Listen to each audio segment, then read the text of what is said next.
Good afternoon. Thank you all for being here. This is Chet Brock with the Learning House. I'm the manager of online marketing here at the Learning House. We appreciate you guys being here today for the first in a series of webinars that we're going to be hosting. We hope that these webinars will provide both an educational opportunity for everyone in our client base and abroad, as well as also give you kind of an insight into what we do here at the Learning House. We're really excited about these series. Laura Crowder joins me and will actually be facilitating some of your all's questions at the end of the individual sections. So I appreciate her being here as well. If you haven't noticed the note regarding the audio, you have the option, and you probably can't hear me if you're needing this help, but you have the option of both dialing into the webinar as well as using the audio from your computer. Just a couple of ground rules for the webinar. We hope that we can answer questions both in the middle and at the end. So at the end of each major section, we'll be offering the ability to answer questions through our chat service. So if you are familiar with using the chat service through this particular webinar service, be happy to answer those questions when they come up. So without further ado, let's get into SEO for higher education. You know, we have a few objectives for this particular webinar, and that is, first and foremost, we want to provide an overview of SEO and SEO strategies. Then we also want to talk a little bit about answering questions about SEO and supplying documentation that you can review with both your web developers, your IT team, and your marketing staff at your individual schools. If any of you were at the Connect conference, this is somewhat of a review of what we talked about at Connect in regards to SEO and the student, and we hope that it will be valuable to you again. We want to address some terminology when it comes to search engine optimization. I know it's important for everybody to be on the same page and the same vernacular, so I want to just address a few key words that you're going to be hearing today, so that everybody is understanding of the definitions that we use. First and foremost, we talk a lot about backlinks and content. Backlinks are essentially links that backlink your content from an outside website to your website. Content is obviously just that. Everybody here is familiar with content, generating content, both in the form of blog articles, page content, information about your programs. Anything that we post out there on the web, both on our assets as well as on other assets, we can consider content. We talk a little bit about crawlers and spiders, and essentially what we're talking about there is the software that the search engines use to actually go in and evaluate the content that's within all websites out on the web, out on the internet. So crawlers and spiders is just a phrase that we use when we're describing that software that goes out and actually crawls the internet for different links, different web pages, and so on. Everybody's probably familiar with domains. Everybody here has a domain or manages a domain. So that's obviously your .edu websites, and so you'll hear that used periodically throughout. We do mention PPC, even though it's kind of contrary to our topic today. Pay-per-click advertising is mentioned in here once or twice, and that's exactly what it is. Everybody's probably familiar with at least the concept of pay-per-click advertising, and we do mention it in here. I just wanted to throw it out there, the acronym, so that everybody's familiar with it. RSS feeds are also known as real simple syndication, and this is essentially a file type that allows websites and softwares to exchange information in an easy-to-consume format. This is kind of a universal language that's used a lot out there. If anybody here reads blogs, you've probably seen your blog has an RSS feed, so you're probably very familiar with it. Last but not least is the term SEO, which everybody should be familiar with, is search engine optimization, what we're here to talk about today. So just want to make sure that everybody, when they hear the term SEO, they know exactly what we're talking about. And then finally, we also talk about sitemaps in this presentation. Sitemaps are a function of a website that allows basically a map to both users and search engines to understand the layout of the pages, the actual overall hierarchy, if you will, of the website. So moving right along, we want to talk for a minute about what SEO actually is.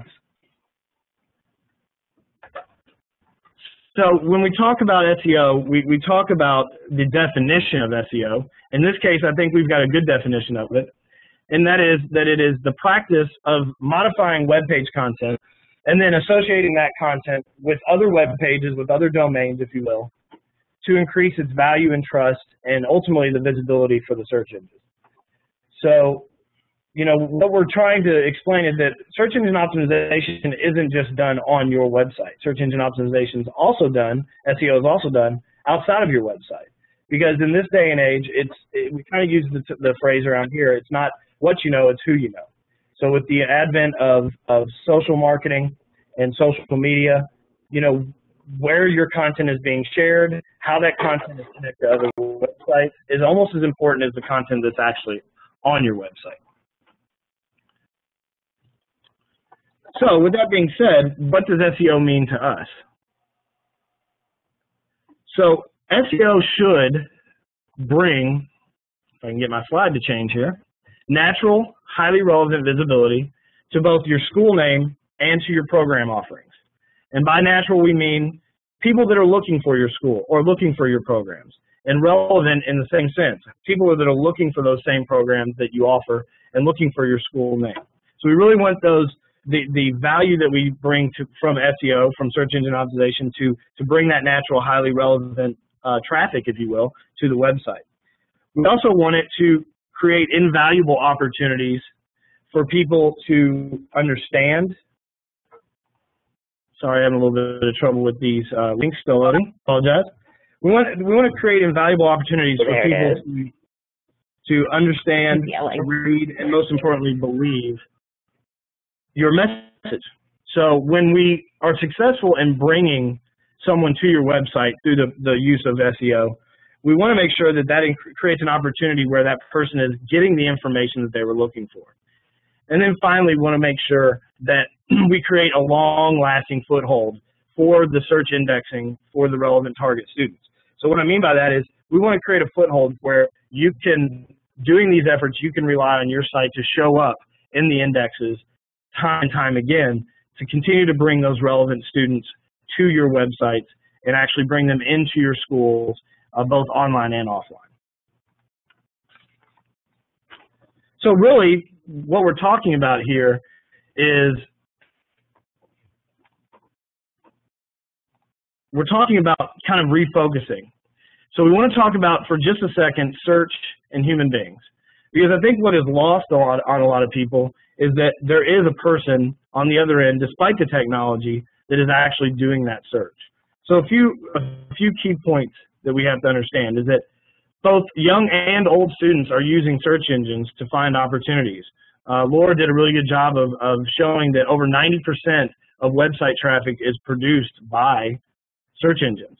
So all of your prospective students are out there doing searches to find opportunities. And that's why search engine optimization becomes so important to the person that you're trying to speak to. So if we do a good job of focusing on the person, on how he or she thinks and talks, and then most importantly, we need to identify the person's wants and needs, then we'll succeed. So if we identify someone's need for a degree program, we identify someone's need for a stronger education in their workplace, then we will succeed and we will win, because that person will be connected with us because we focused on their need, not just what we wanted them to see.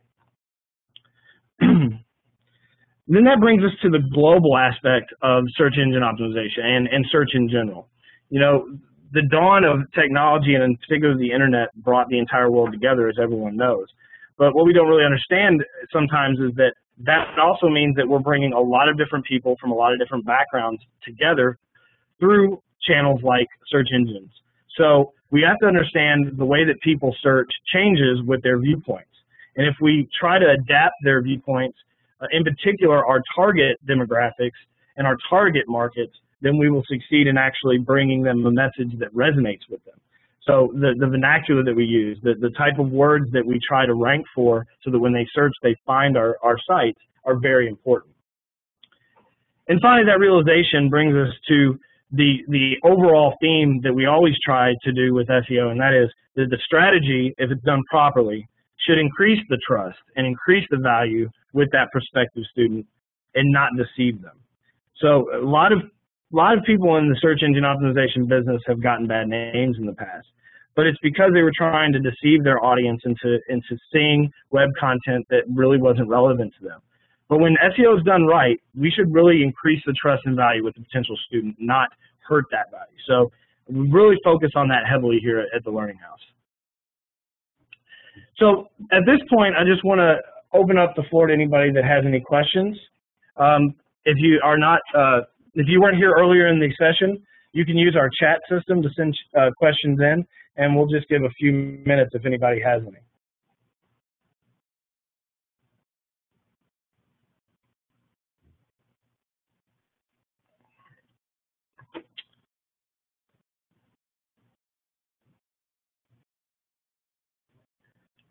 Well, it doesn't look like anybody has any right now, and that's great. That means that we're explaining things well. What we'll do is if you come up with any questions from this first section, be sure to include them in the chat box, and we will address those questions either at the end of the next segment, or we'll address them at the end for you. So obviously, the next topic we want to talk about is, okay, we know why SEO is important. Now, how do we optimize? How do we do these things? And so I want to talk for a minute about some proper SEO methods for higher learning, keeping in mind some of those core ideas of increasing value and trust and really not trying to deceive any prospective students into coming to our web assets. So there is a method to our madness, and I get made fun of a lot here because this is kind of a mad realm that I work in search engine optimization. And that is that we have a lot of different segments that we work on. OnSite Strategies is the first one. So you got to make sure that your site is search ready. It's kind of the qualifier. So if your site is not exhibiting the correct aspects, for example, the correct HTML format, the correct hierarchy of tagging, things like metadata, then your site just isn't going to qualify and isn't going to be in the game for doing SEO. But then most importantly, we also have to talk about off-site strategies. So we'll talk about that for a minute. Off-site strategies include anything that we do either from a backlinking standpoint, a content standpoint, or a social media standpoint that actually increases the value and the visibility of the site. Again, we talk a lot about it's not what you know, it's who you know. And so this actually describes how we can connect our site, or in fact, have other sites connect with our site naturally in order to boost our SEO rankings, if you will. Next week, we're going to talk a little bit about free tools that we use, and also we're going to include a bit about social media. So we'll talk a little bit about that. So let's talk a little bit about on-site strategies for a second. And this is really important for everybody to understand that, you know, this is kind of your ticket into the game. So if you're not doing some of these things, it's important that you do address these as soon as possible, because it means that your site is probably not search friendly or search ready. So first and foremost is your site structure. So in terms of the way the pages are laid out and in terms of the way that the content in those pages are laid out, it's very important to recognize that your site structure is important to the search engines, because they want to understand exactly how your information is laid out. The second thing we want to talk about is keyword strategy. It's the driving force behind what we do with search engine optimization.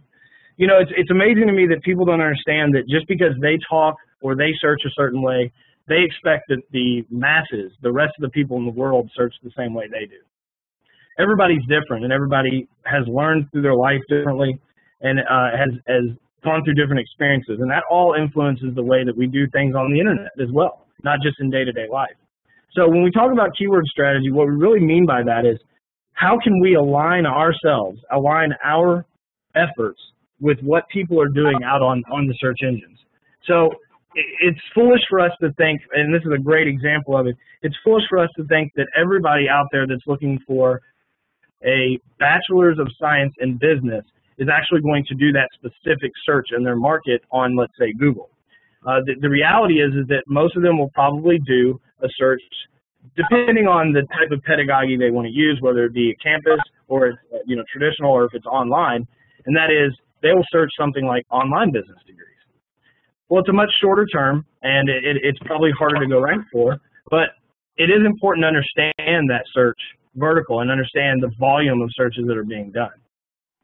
So I'd encourage everybody, and we'll talk about free tools later on and how you can do some of this research, to really get a firm grasp on what your keyword strategy is. Next, we want to talk about sitemaps and RSS feeds. These are kind of like your table of contents for the search engines to follow. They really allow the search engines in particular, as well as users when they're presented in a very easy to use way, an overall layout of how your site is organized. Where are the pages of the site? Where can I go to find this information? In particular, Google really looks at sitemaps and says, how are you associating content with other content on your site? And that's important for the search engines to understand because they only have a limited amount of what we call a crawl budget. That means that they only have a certain amount of time and effort they can put into actually crawling your site. So we want to make sure that they can crawl the site efficiently and get into as many sections of the site so they can index as much of it as possible. Basically create their library of information on your website. So sitemaps and the RSS feeds are very important. Finally, we want to talk a little bit about content. In the world of SEO, we consider content to be king. And what that means is that everything that we do centers around content. And in this day and age of duplicate content and content that everybody is out there rehashing, we want to make sure that our content is very relevant and, most important, is unique to us. So if you're ever going out there and you're looking at getting content or linking back from content that may appear to be less than unique, duplicate content as we call it, I would really suggest that you steer clear of it.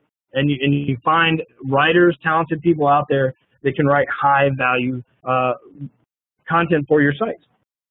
This includes both your on-site efforts and your off-site efforts, which we'll talk about in a minute. But with recent updates back in April, as a matter of fact, of this year to Google's algorithm, websites more and more are getting diminished in their value and their quality because Google deems their content to be duplicate or to be rehashed, if you will. So we really find it important to go out and create our own unique content. And if you can, in certain places, make sure that you're also providing authors of that content so there's a legitimate person behind the source of that information. Excuse me. Next, and this is actually becoming the most important aspect of what we're doing in search engine optimization, and that is sharing, the social media aspect of your site. We'll talk a little bit about this later on in the presentation, but this particular aspect of search engine optimization is so important that it's actually coming up with upwards of 20% of the search value. So all the things that go into how Google ranks your site, upwards of 18 to 20% of that is now being influenced by social sharing. So how you are allowing your users to share your content through mediums like Facebook and Twitter, and especially like LinkedIn, and even emailing each other is very important to SEO efforts. So what we talk about is, first and foremost, allow people on your site to share the content. Allow them to go out and actually be your mouthpiece on their social sites, such as Facebook, and talk about the experiences and the programs that they're taking at your school. It's so important. And we'll talk more about why social sharing is directly involved with search engine optimization later. And then we'll also talk a little bit about we're going to talk here about deep links, because deep links and outbound links are similar to their backlink brethren in that they're still links. Everybody knows what a hyperlink is and what it looks like. But what a deep link and an outbound link do is a deep link actually drives people and search engines further into your content on your site. So a deep link would take someone from one page, and whether it be through an image or through an actual text link, it drives them further into the site. That's the purpose of a deep link. And it does the same thing for us from an SEO perspective. So a deep link will actually drive the search engines further into your content so that they can discover more and more information about what you're trying to share with the world. Outbound links do something similar, except that they are actually outbound linking to another website. So you're actually sending people to other sources of information that you feel are relevant and highly credible to them. Now, this is also important because Google wants to know, one, who associates themselves with you, but also who do you associate yourself with from a website perspective. So who do you actually feel is a credible source of information for any topic, in particular in the academic world, and who are you so confident in that you're willing to link to them? So that's why we talk about outbound links and deep links quite a bit. So I'm going to stop for a second before we move on to on-site strategies and just answer a few questions that we have. There's one question, just a general kind of administrative question, is will slides be available following the presentation? And yes, we're going to email those out to all of the attendees and registrants of the webinar. So the answer is absolutely yes. Any other questions regarding the content of our presentation so far?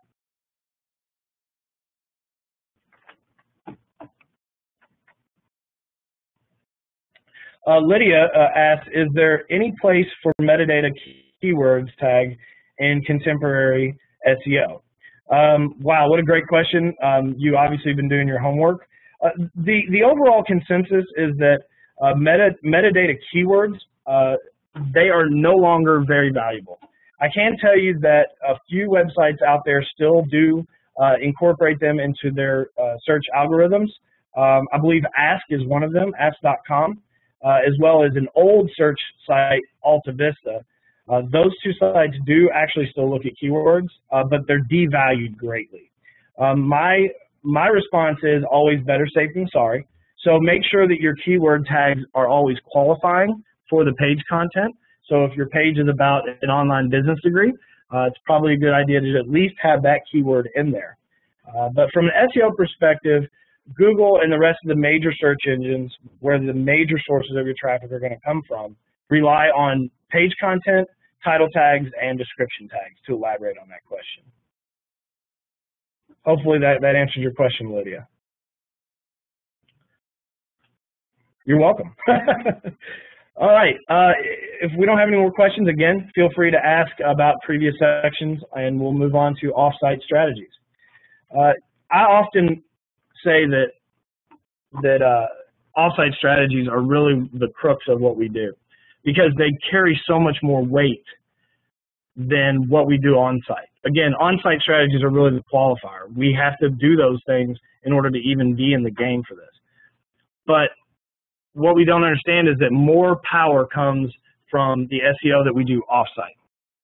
And it really starts with link building, just building links from other websites, especially high-quality websites, content sites that might include e-zine articles, hub pages, Squidoo, other sites like that, RSS submissions that allow us to actually get our content out there and naturally linking back to us. Link building is really the foundation of off-site strategies. And again, it goes back to that kind of that idea that we have, is that it's not what you know, it's who you know. So it's who thinks that you are a relevant source of information and is interested in actually linking back to you. We also talk a lot about link bait, which is not in this particular presentation, but link bait is actually the idea that we created content that is good enough that other people, without our instigation, will actually naturally link to that content because they find it that valuable for their readers or their visitors. And so it's really, that's where content comes in, is that you really want to make sure you're making you're adding high quality content to your site in order to get that link bait, natural linking going on. So then we talk about content placement. And so content placement is essentially the idea that you have to be very careful where you put your high quality content. So if you're going to go out and take the time to have really good content about your school and about your programs and about the happenings around your school, then you really need to take the time to put it in high value sites. So you have to be careful about content placement. It lends back to link building and making sure that you're putting this on high quality sites like e-zine articles and some of the others we already mentioned, and making sure that obviously that content can be shared. Most really credible content sites, sites that allow users to add their own content, like wikis and so on. We'll also have the ability to share that. So it's important to look at that aspect of the site and make sure that it's quality. The next idea in terms of OffSite Strategies is RSS Submissions. And what we mean by this is essentially, if you think of it like the Associated Press and their syndication of their copy throughout the United States. You know, so when we talk about RSS submission, it's basically saying we're going to syndicate this content. Again, it's an acronym for Real Simple Syndication. So what we're doing is we're going to add this content to what we call ping sites. And they're just sites that actually go out and send it to a bunch of different news outlets, a bunch of different blog outlets, whatever it may be. There's a ton of them out there. I recommend you go and Google ping sites or ping submissions and read more about it. But this is a really great way to start natural linking of your content. When OffSite Strategies begin, you know, one of the ways to jumpstart it is actually to get it socially engaged. You know, we hear the term, this video went viral, which means that it just exploded in terms of its impressions and its views. Well, content, whether it be words or graphics or infographics or whatever they may be, can do that as well through the use of things like social bookmarks. Social bookmarks might include sites like Reddit, StumbleUpon, Delicious, Dig, some of those sites that you see here that we've entered into the screenshot. You know, social bookmarking is a really great way where, and if you're not familiar with social bookmarking sites, essentially they are sites where communities or groups of people can come together to share common interests in terms of web content that they've found. So if you have people that are interested in the academic world, online degrees and programs, for example, then you will find groups that are actually just sharing content from the web about those subject matters. Me, myself, I love cars. So I have a lot of bookmark groups that I go out and I read about cars in the very little spare time that I have. So these are really great sites to start getting your content out there. You can go set up free accounts on these sites, pretty much on all of them now, and just start sharing content with the world. Finally, we talk a little bit about directory listings. And directory listings are some of the oldest websites that are actually out there. If you've never heard of DMOZ or web crawler, these are essentially just large lists of websites that are out there on the web. And why they become important and why we want to actually make sure that our sites are listed in these is because search engines like Google and Yahoo and Bing will actually refer back to these directories to check on the level of trust and value a website has. If you're listed in like DMOZ, DMOZ as it's called, or web crawler, or if you pay to have your listing in the Yahoo directory, which is roughly about a $250 a year investment per domain, then chances are Google, Yahoo, and Bing will find those sites to be pretty credible, and it will help your overall efforts when it comes to search engine optimization. Okay, we're going to take another quick pause, and we're going to see if there are any other questions in regards to OffSite Strategies. No pressure. If anybody is interested in asking questions, we'll be happy to share the answer with everyone.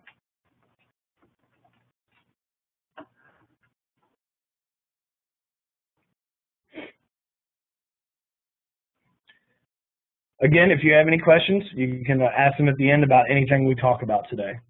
So now let's talk for a minute about social media's impact on SEO. And what we really want to talk about here is how we can add value and trust to the user by using the social web. So when it comes to SEO and social factors, it's really the single largest change that's happened when it comes to search engine optimization in the last many years, probably the last 10 years actually. Social media really is the driving force behind how content is starting to be shared and actually the value of that content and the overall trust of that content is. Think of it as kind of like the new age of referral marketing or refer a friend type advertising. In the latest data, and this is actually about 6 months old now, but still relevant, The latest data supports that between 7 and 10%, and some factors show it, like I said before, as high as 18% is based on social metrics.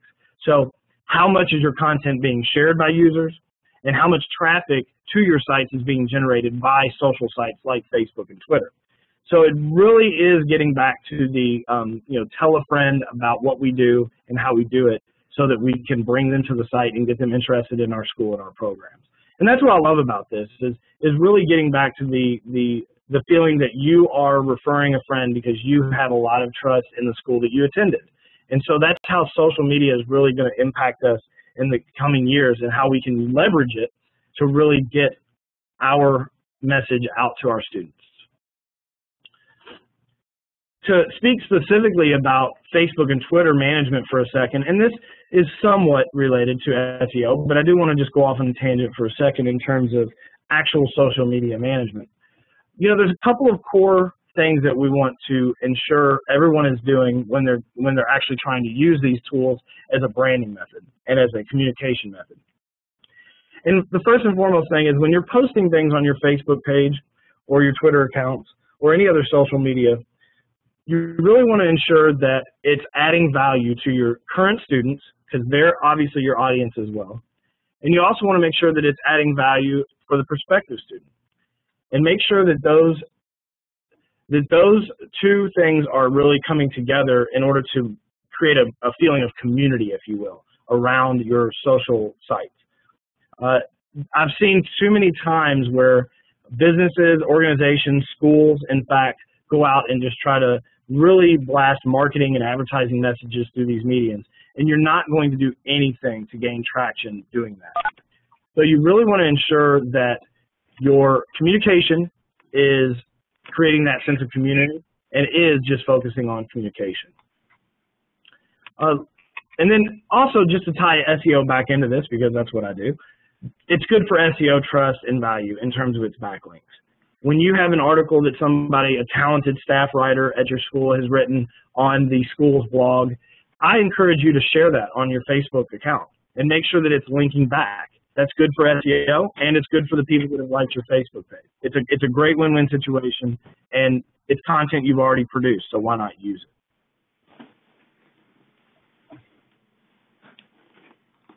So we're going to stop just for a second. We have a question regarding examples.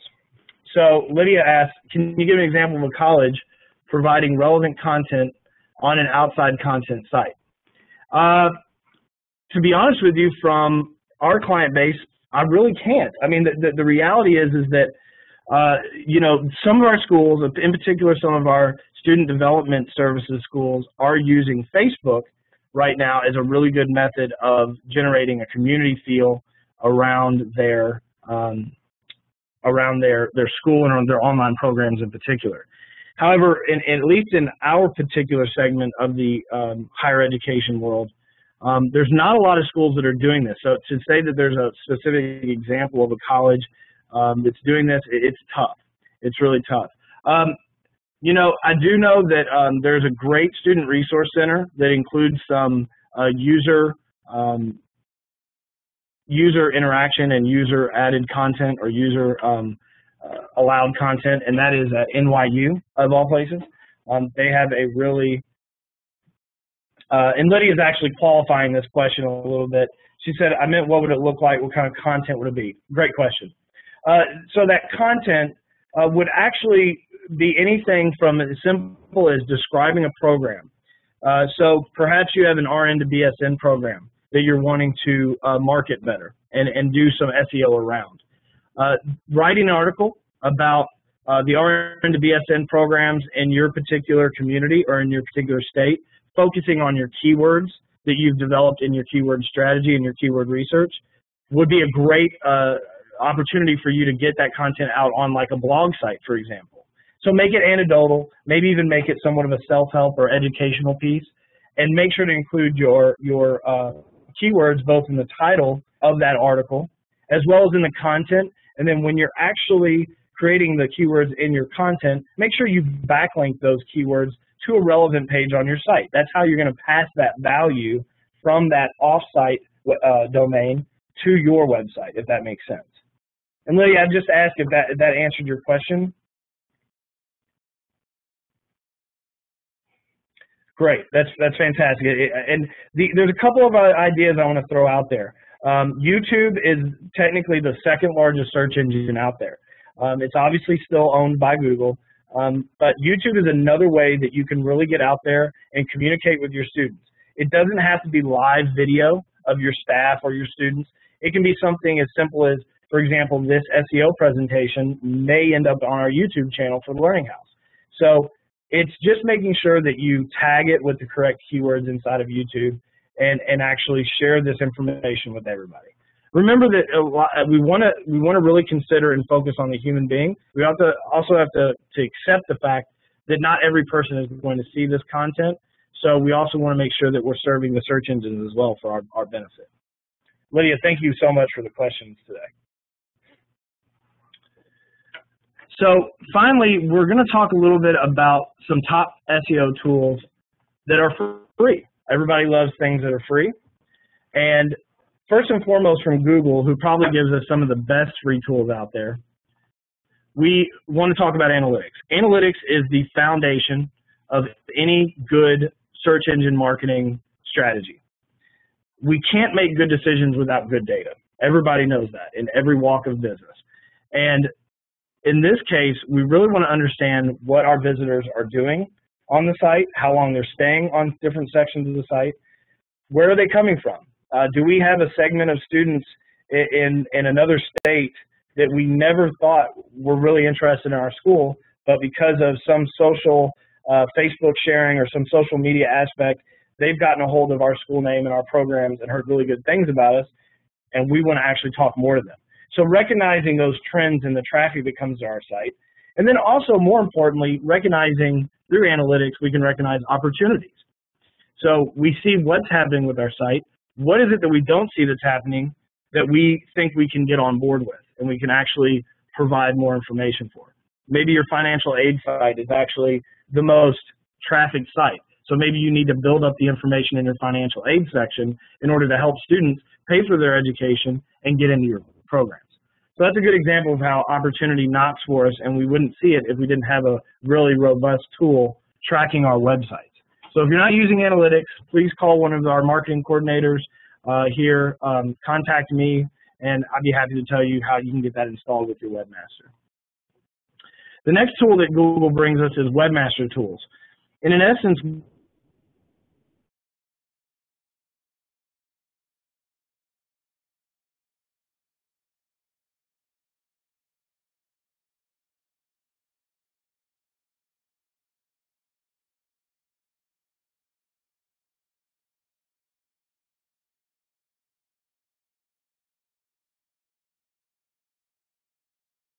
are people searching that are finding our website but aren't necessarily trafficking to our website.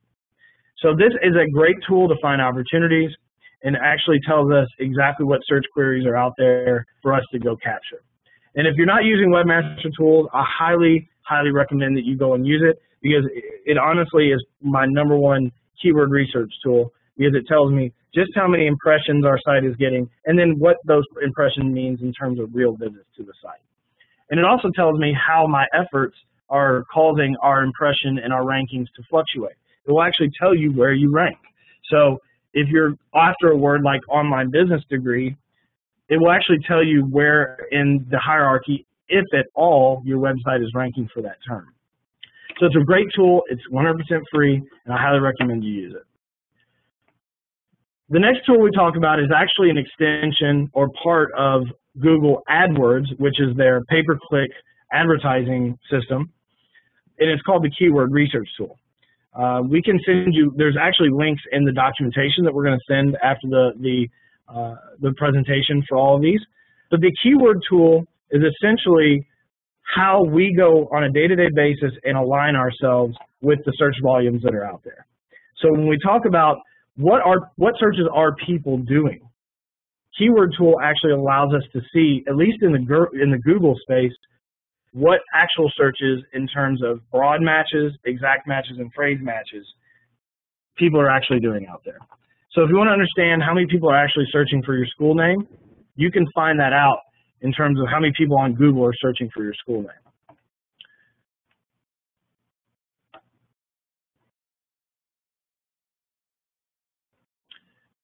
Dominic actually mentioned that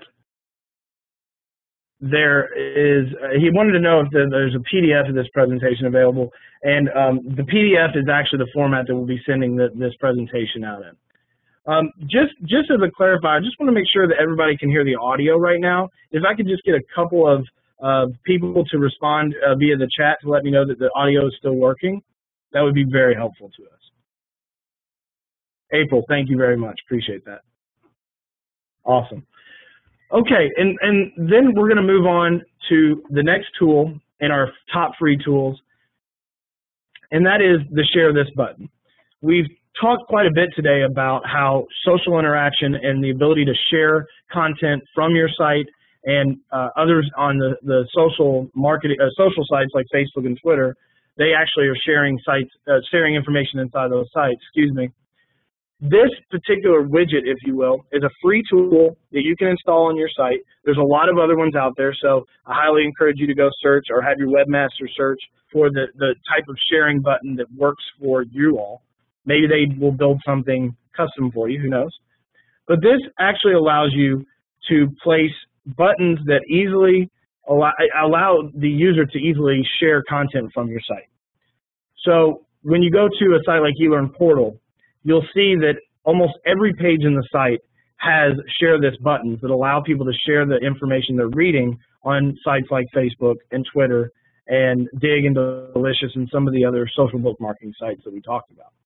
So I highly encourage everyone to make sure that content, and this doesn't just have to do with news on your site or blog posts on your site. This can be utilized for people to share program information with their friends and family. Maybe that user, that visitor to your site wasn't interested in your online degree, but if they can share it with somebody in Facebook, a friend or a family member, you may have just gotten a word of mouth advertising at no cost to you. So I really, really recommend that the Share This button or something similar to it is used. Finally, the HubSpot website grader is really a great tool because it's comprehensive.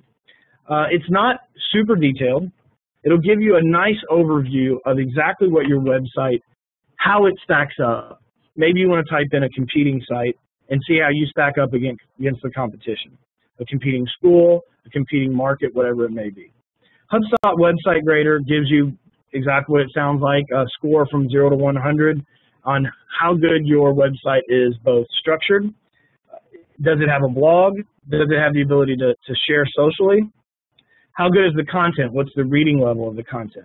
You'd be surprised that actually Google sees very, very high-level reading to be not as valuable as more medium-level reading or moderate-level reading. So it's interesting every time I punch in a website into here and see how it's actually kind of hitting or knocking the site because it has a really, really high level of reading. So pay attention to that because you got to remember all of our visitors, all of our users aren't always the top level readers that we think they are. And then it also will give you an overall understanding of what your competitor site is doing that may be giving them a higher score than yours. So HubSpot the website grader is free.